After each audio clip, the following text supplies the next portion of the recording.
Bem-vindos ao Da Capa à Contra Capa. Como poderemos preparar hoje a sociedade do futuro? O convidado esta semana deste programa é Amílcar Moreira, investigador do Instituto de Ciências Sociais da Universidade de Lisboa. Já cá esteve connosco num programa anterior. O desafio é ajudar-nos a lançar um olhar sobre as políticas sociais do presente e do futuro. Os seus interesses de investigação centram-se sobre políticas sociais ativas, a questão da pobreza, a exclusão social, envelhecimento ativo, a política social comparada. Vamos neste programa tentar perceber, se conseguirmos, que tipo de sociedade caminhamos, para o que nos devemos preparar, como poderemos estar daqui a 20, 30 ou 40 anos e o que é que temos que fazer hoje, que novas políticas sociais estão à beira de surgir ou já estão a aparecer para mostrar caminhos para percorrer em direção a uma sociedade mais justa, como eventualmente todos nós queremos, mais equilibrada social e economicamente. São perguntas para o nosso convidado neste programa de debate sobre a atualidade e a sociedade e a realidade portuguesa, numa parceria da Renascença com a Fundação Francisco Manuel dos Santos.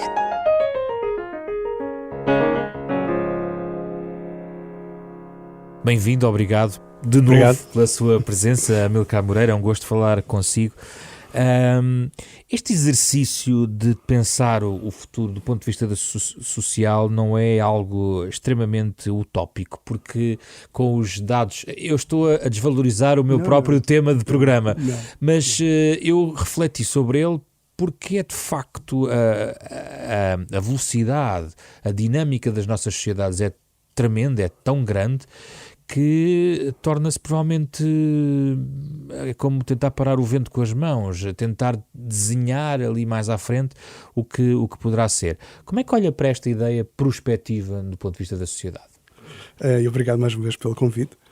Eu tenho aqui logo um defeito de começo, que é neste momento o projeto que mais me ocupa o tempo é um projeto exatamente desse tipo, é um exercício prospectivo sobre a sustentabilidade do sistema de pensões português até 2060. Portanto, se há pessoas que andam a tentar apanhar o vento com as mãos, provavelmente serei eu. Mas aí tem dados, quer dizer, é um cientista que tem dados e tem... Nós temos dados. Há uma ciência... É um exercício de simulação. Sim. Complexo. Só para lhe dizer, o nosso modelo tem à volta de 5 mil linhas de código. Não é um exercício de adivinhação, é um exercício de simulação e enquanto exercício de simulação parte de um conjunto de pressupostos que nós fazemos sobre qual vai ser a evolução demográfica e macroeconómica da sociedade portuguesa, muito à luz de projeções feitas pela Comissão Europeia, e sobre os quais nós iremos fazer um conjunto de projeções sobre número de beneficiários, a despesa em pensões, qual vai ser o valor das pensões, que taxas de pobreza. Portanto, eu tenho logo um preconceito base de ter uma atração por esse tipo de exercícios. E tem o valor que tem e devem ser entendidos que, sobretudo, na perspectiva de identificar tendências de futuro e como é que nós nos devemos preparar perante as tendências que nos serão nos parecerão mais adequadas, mais verosímeis. Perante isto, eu acho que a questão de nós perspectivarmos o futuro, eu reconheço, como o José Pedro disse, o processo de mudança social acelerou-se muito nos últimos 20 anos, 30 anos. O que torna este tipo de exercícios prospectivos ainda mais sensíveis, ou seja, é preciso ter muito cuidado na análise e em fazer estes exercícios de prospecção. No entanto, o contrário acho que é um cenário bastante pior, ou seja, nós não tentarmos pensar o futuro, não tentarmos identificar quais são as tendências com as quais nos iremos defrontar, põe-nos numa posição muito frágil perante no contexto até internacional. Até porque todos fazem isso. Exatamente, ou seja, vejamos uma coisa, por exemplo, o modelo, a ferramenta que nós estamos a usar para fazer este exercício prospectivo sobre o sistema de pensões português é uma ferramenta que já existe noutros países há quase 20 anos. O Congresso, o CBO, um órgão equivalente ao TAU no Congresso dos Estados Unidos, tem um modelo destes já há muitos anos e todas a política de pensões nos Estados Unidos é definida em função com aquele tipo de ferramentas. Portanto, nesse tipo de capacidade de prever o futuro, nós estamos, por exemplo, nesta área, quase 20 anos atrasados. O que nos debilita na nossa capacidade de pôr em pé políticas que sejam mais adequadas para enfrentarmos, por exemplo, o desafio demográfico. Não é? Assim sendo, eu acho que tem toda a utilidade fazer exercício, identificar quais são as tendências, mas sempre de uma postura de cautela. Ou seja, estas são as tendências, não todas as políticas públicas que nós possamos pôr de pé para responder a essas tendências devem ter um grau suficiente de flexibilidade para nós não estarmos a caminhar numa direção que depois não se confirme. Na verdade, e digo isto em ajuda ao seu argumento, quem lê estudos prospectivos sabe que trabalha geralmente com cenários. Exatamente. E cenariza várias situações. Exatamente. Cenários baixos, altos, médio-baixos, ou seja, há um conjunto, não é? Há um conjunto de fatores que especialistas, cientistas como o Amílcar Moreira, no fundo, trabalham, não a excluem, incluem no seu próprio programa. Exatamente. A minha dúvida é até que ponto, por exemplo, a escolha política, a decisão estratégica de um país porque prefere apostar no conhecimento, prefere apostar em exportações, a continuidade de políticas, que é algo que não depende dos sociólogos, dos antropólogos, até dos economistas, mas depende de uma classe política e de determinado contexto político, até que ponto isso é ou não decisivo para torpedear qualquer tipo de análise que nós possamos ter mais para a frente? Não, eu acho que o futuro constrói-se no dia-a-dia. Ou seja, se nós temos a perspectiva de isto pode não se confirmar, então vivíamos sempre num cenário de imobilismo.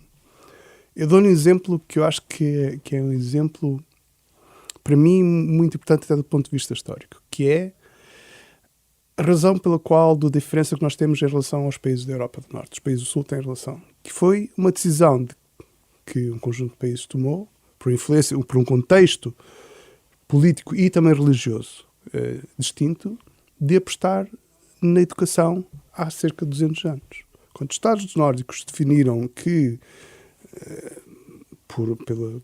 pelas contingências do seu processo histórico, de universalizar a educação, enquanto os países da Europa do Sul não o fizeram, obviamente sabiam que estavam a construir um futuro diferente. Não sabiam o que é que vinha dali, mas sabiam que iam ter bases diferentes para construir o seu futuro. E eu acho que é um bocado essa atitude, ou seja, não ficar preso nos ses, mas tomar políticas que estejam pensadas de forma a que o futuro que se quer construir é melhor do que o presente que se tem. Eu acho que é um bocadinho esse espírito, porque senão a alternativa é o imobilismo. E consegue identificar os grandes dilemas que nós vivemos? Sim, eu acho que há um conjunto de tendências, algumas de fundo, que é a questão demográfica. Essa é claramente uma questão de fundo, a questão demográfica não só do envelhecimento da população, mas a questão das migrações. Ou seja, e nós aqui temos de... Conjugado. Porque temos de ver duas questões. Para já, a questão do envelhecimento não é uma questão dos países desenvolvidos, é dos países em desenvolvimento. Onde os países onde o desafio do envelhecimento será mais difícil de enfrentar será em países como a Rússia, como o Brasil, países que têm desenvolvimento, são os chamados países que estão ali na fronteira do primeiro mundo, e que não têm as capacidades e os conhecimentos e as instituições que os países mais avançados pelo seu desenvolvimento económico conseguem pôr de pé. Eles não têm essas instituições, por exemplo, sistemas de pensões maduros. O Estado Social. Exatamente. Vamos resumir na palavra Estado Social, vamos simplificar chamando-lhe Estado Social, se quiser. Não tem, por exemplo, o Estado Social suficiente maduro para lidar com os desafios de desenvolvimento. Enquanto que isso, paralelamente, na questão das migrações, os europeus vivem um bocadinho, nomeadamente nos últimos 2 anos, é que vivemos com este sobressalto cívico à volta da questão da migração vinda desta onda de imigração que começou a afluir para a Europa, e em que a reação foi: nós temos de criar aqui algum tipo de barreiras, quando na realidade os grandes fluxos de migração vão passar um pouco ao lado da Europa. nós temos de perceber que, por exemplo, um problema Portugal é, e se calhar a questão dos refugiados já é um exemplo disso, o grande problema de Portugal pode ser nós não conseguimos atrair imigração. Para, entre outras coisas, conseguimos fazer crescer a nossa força de trabalho. Esses são alguns dilemas que está a identificar? Não sei Esses são tendências de fundo, ou seja, processos de natureza estrutural. Temos outro tipo de processos que têm a ver mais na área da economia e do mercado de trabalho, que é a digitalização da economia. Todo um conjunto de novas tecnologias que estão a reestruturar de uma forma cada vez mais acelerada as relações de trabalho, a noção própria de trabalho, as dinâmicas económicas. Ou seja, há uma questão que neste momento se debate, da questão da estagnação de longo prazo da produtividade, em que é uma ideia de que, estamos a ter todo este conjunto de inovações que supostamente nos iriam ajudar a trabalhar mais e melhor, ser mais produtivos, e, no entanto, a produtividade nos países desenvolvidos está estagnada à volta de 15 anos. Aí nós temos de tentar perceber porquê. E para mim, uma explicação verosímil é de que este conjunto de mudanças que tem sido tão rápido que é difícil de capturar, estará a alterar até aquilo que nós conhecemos como seriam os fundamentais do funcionamento da economia, a relação entre salários e produtividade e crescimento. O que está a dizer é que vem uma espécie, eu não quero abusar das frases feitas nem das expressões muito conhecidas, mas é um bocadinho um mundo novo, não é? Mundo novo. Eu dou-lhe um exemplo. Claramente, e tem a ver com a capacidade de prever, de nós podermos estar melhor preparados para o futuro, perceber o que é a realidade agora para poder estar melhor preparado para o futuro. Os modelos, os bancos centrais e os macroeconomistas tradicionais, que se chamam em alguns setores da academia os mais ortodoxos, usam modelos que vêm da economia do pós-guerra, com um conjunto de pressupostos sobre como cresce a economia, como é que, por exemplo, neste caso do mundo financeiro, como é que os bancos se relacionam em função com o governo, na sua relação com o governo. E o que, por exemplo, o Banco de Inglaterra fez criou um grupo de pessoas em que decidiu pensar o sistema financeiro de uma forma completamente diferente, como se fosse uma rede. Em que, para perceber, porque eles perceberam que o impacto da crise de 2008 foi tão rápido, e se estendeu tão rápido, e que havia um grau de interdependência que ninguém estava à espera. Mesmo que o tivesse descrito, se calhar, de alguma maneira. A prova, na prática, mostrou essa interligação. Há aqui nós estamos num processo que é a própria sociedade está a mudar, mas a própria maneira de conhecer a sociedade está a mudar muito rapidamente. Para nós, cientistas, há aqui um conjunto de alterações, estão a acontecer um conjunto de alterações da formação de um novo paradigma de entender a sociedade e da adopção da ideia, por exemplo, das redes como a sociedade em rede, e perceber exatamente o que é a sociedade em rede, e que isso é crucial nós percebemos isto para podermos preparar a melhor. Isso interpela, de facto, os cientistas numa nova maneira de estudar. Se calhar talvez mais multidisciplinar, multidimensional, multinacional, porque, quer dizer, são realidades. Se calhar o Amílcar, para perceber Portugal, tem que falar com cientistas franceses, alemães, finlandeses. Eu pessoalmente, desde quase a minha formação, desde o meu doutoramento, a minha preferência é sempre fazer política social comparada, ou seja, o que é que nós podemos aprender comparando a experiência de diversos países.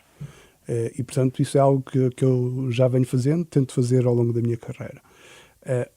A questão aqui é mais até própria a forma como nós... Como é que eu lhe posso dar este exemplo? Nós percebemos a relação entre dois fenómenos como uma relação que quase fosse linear. Ou A tem influência sobre B, ou B tem influência sobre A.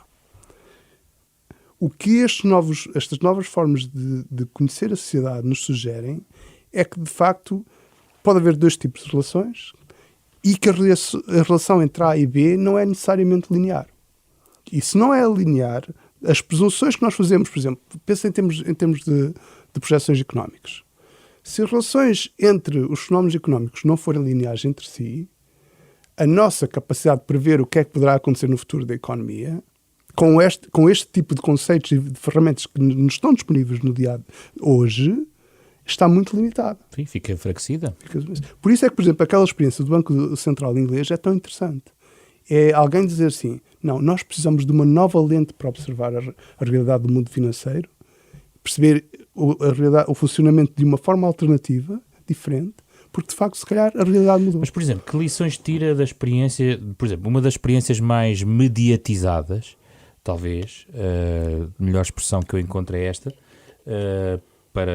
porque não a conheço na totalidade, mas, por exemplo, toda a discussão em torno do rendimento básico,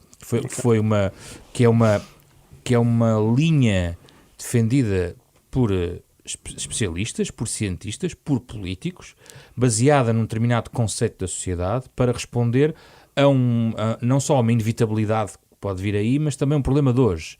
A questão é, o que é que prova até agora um debate sobre o rendimento básico? Se quisermos fazer o balanço, tendo em conta as barricadas criadas em torno do prós e contra o rendimento básico. Sim, começa o rendimento básico para mim é uma questão que me está muito perto do coração, porque foi o tema que eu fiz a minha tese de doutoramento. Há aqui uma questão. A questão do rendimento básico é um debate que já tem na sua forma moderna, porque isto é uma ideia que já vem de século XIX, aliás, mas na sua forma mais moderna, por influência do filósofo Van Parijs, os seus 20 anos, 25 anos. E foi uma pequena comunidade, começou relativamente fechada, sobretudo de filósofos políticos, e foi crescendo e se tornou subitamente, de uma forma muito acelerada nos últimos 6, 7 anos, para aí, um movimento à escala global, em que há um conjunto de países dispostos a começar a testar a ideia. Porque antes a ideia era simplesmente puramente académica. Era um debate puramente académico. E agora finalmente começamos a passar para o debate baseado em evidência. Isso é muito bom. Isso é uma coisa importante. E já temos até o debate a entrar mesmo na ideia dos partidos políticos centrais, por exemplo, no sistema português. Nós temos neste momento há um documento a ser debatido no próximo Congresso PSD que sugere mesmo a possibilidade... Mas lá está, desculpa o parênteses, mas apesar de ser uma ideia que vem de longe, sim, o debate amplificou-se nos últimos anos e, como está a sublinhar, já está a chegar à arena da decisão política. Ou seja, o ritmo é extremamente acelerado. Foi muito, e eu conheço aquela comunidade bastante bem. Estamos a voltar ao início da nossa conversa. Sim. O ritmo acelerado que nos impede e que nos impele também, por outro lado, a perceber que a fita temporal onde tudo isto se debate é extremamente vertiginoso. Eu acho que será, tendo em conta o que é que o José Pedro pretende para o programa, eu acho que a ideia do rendimento básico é muito interessante para testar exatamente essa ideia, se nós podemos programar toda uma política, todo um Estado social na ideia do rendimento básico. E é? A sua tese. Eu há 15 anos era crítico e recusava a ideia do rendimento básico, porque argumentava e continuo a argumentar que os direitos sociais estão sempre acompanhados de algum tipo de responsabilidade. E a legitimação social dos direitos sociais se faz por essas condições que lhes estão associadas. O rendimento básico, eu neste momento acho que não seria uma boa ideia avançar para o rendimento básico. Porquê? Porque o rendimento básico cresceu na base do argumento que o desenvolvimento económico vai ser tal que vai destruir muitos postos de trabalho, muito emprego, e que há que, de alguma forma, assegurar algum tipo de rendimento a todas as pessoas. Partiu de um cenário, lá está. Exatamente. O problema desse cenário é que depois confronta-se com aquilo que eu mencionei exatamente há pouco da estagnação da produtividade. Então, estamos, por um lado, a assistir supostamente a um incremento tecnológico tão alto e a nossa produtividade ia estar a subir pelas paredes. As ideias derrotadas pela realidade. E é esse confronto, ou seja, este debate sobre o influência das novas tecnologias e da mudança tecnológica sobre o trabalho é um debate que já tem centenas de anos, ou seja, esta perspectiva quase malthusiana de que se a gente introduz novas tecnologias vão acabar os empregos. A história tem provado que isso não acontece. Introduzir um rendimento básico baseado apenas nessa perspectiva é, para mim, um erro. Podemos pensar no mecanismo do rendimento básico, como algumas pessoas dentro do movimento do rendimento básico sugerem, como uma forma de simplificação do Estado de Previdência. Ou seja, em vez de andarmos a gastar imenso dinheiro num conjunto de instituições cuja tarefa é verificar se as pessoas cumprem todas as obrigações, que o rendimento está abaixo, poupávamos todo esse dinheiro e dávamos uma pequena quantia a toda a gente e deixávamos que as pessoas tivessem ali um mínimo de dignidade e quem quisesse trabalhar, trabalhava. Esse é outro tipo de argumento para justificar. Agora, justificar um rendimento básico apenas pela questão da dimensão da mudança tecnológica, eu não acho que seja uma boa ideia. Agora queria colocar outra questão, que é o seu pensamento, obviamente como cientista social, tem a ver com a rede, tem a ver com o conjunto de linhas que se estabelece entre pontos A, B, C, D e E. Mas eu gostava de focar no ponto A e no ponto B qualquer, ou seja, na célula mais pequena do cidadão comum. E até que ponto... regressando a esta base, e não falando, portanto, da classe dirigente, é a elite que decide, onde é que ficam os cidadãos nesta equação do futuro, na sua perspectiva? Onde é que ficam? Porque vemos que a tecnologia também fez explodir, supostamente, no espaço mediático, sobretudo, a voz dos cidadãos. Portanto, nunca tiveram tantas ferramentas para expressar, provavelmente, a sua opinião, embora há quem conteste se isso significa algum tipo de liberdade, mas isso é outro debate.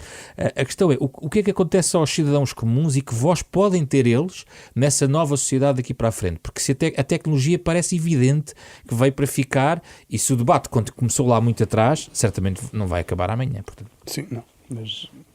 Mas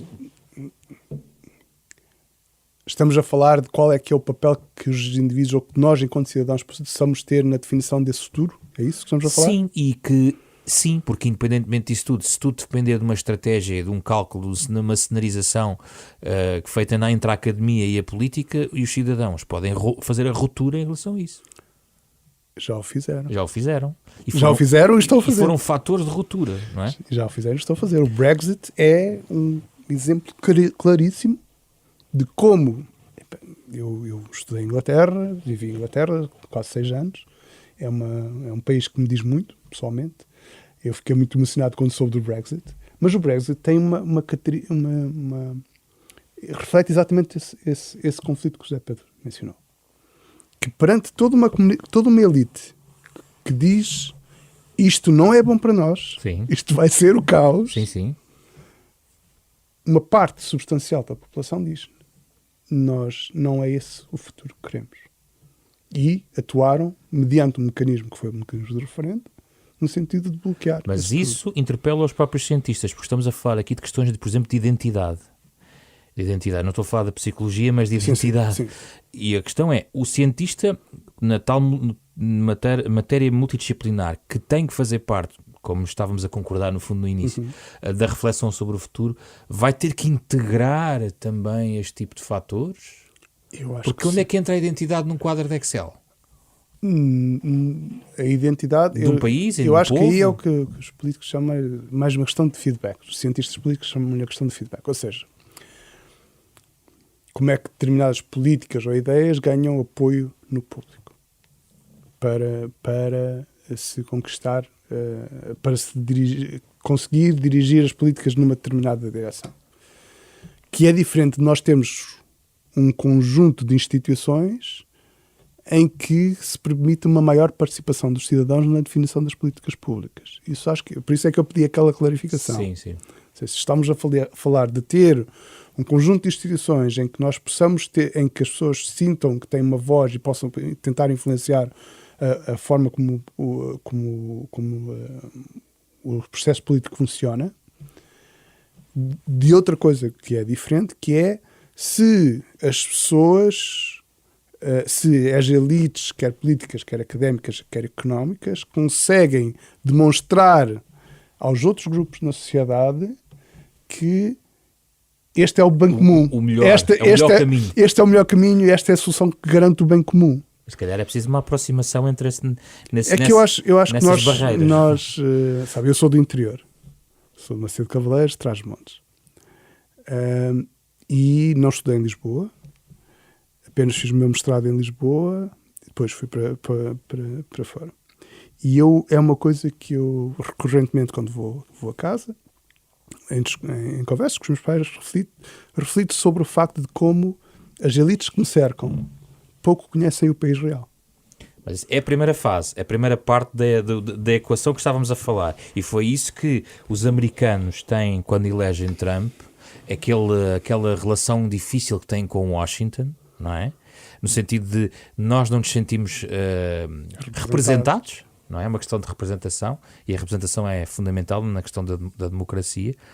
Mas eu gostava de colocar a questão ao contrário, da segunda parte, que é como é que a academia, como é que as elites vão convencer o outro lado. Eu acho que sabe que a minha questão não é, eu não acho que o segredo, a questão crucial aqui seja o convencer.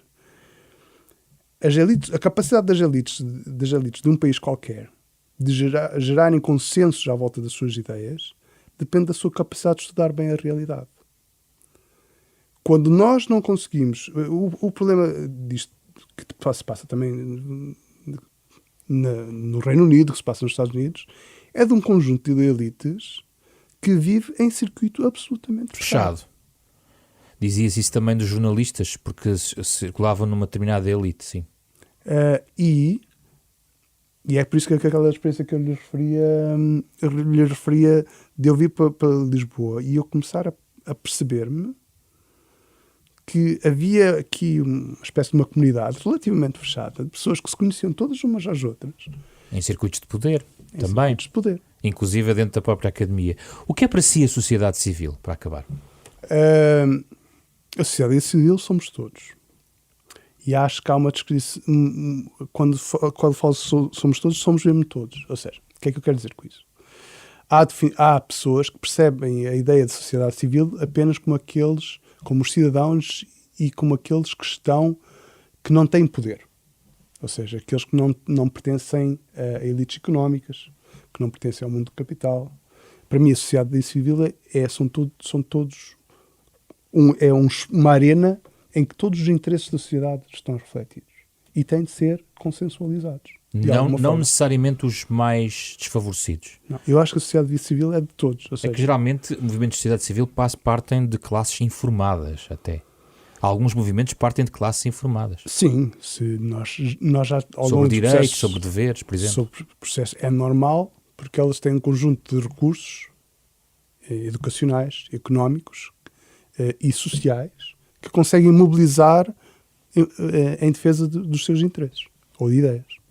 Portanto, é normal. Agora pensar que a sociedade civil, como, por exemplo, um contrabalançar de determinados tipos de elites, eu acho que é uma interpretação errada e que dá origem a mecanismos e a abordagens sobre o que é que deve ser a democracia participativa que são erradas.